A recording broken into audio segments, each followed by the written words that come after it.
Hello everyone. तर आज पण आहे मॅगी खूप दिवसानंतर. पण आज ना मॅगीची स्टोरी जरा वेगळी आहे बरं का. बोला मॅगीची स्टोरी बोला. आम्ही ना स्कूल मध्ये बसलो होतो तर आमच्या आंटींनी आमच्या मॅडम मॅगी खात होते. मग मला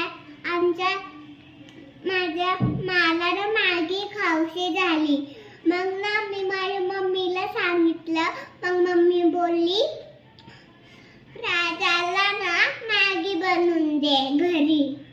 चला आता आपण मॅगी बनवू.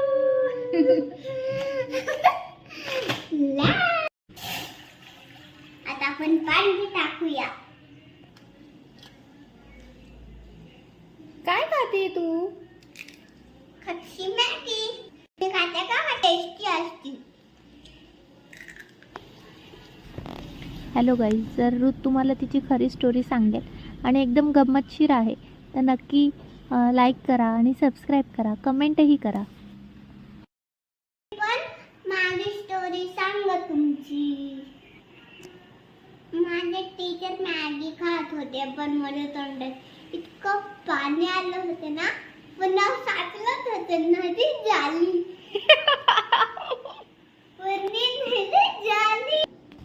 व्हिडिओ आवडला असेल तर लाईक करा, शेअर करा.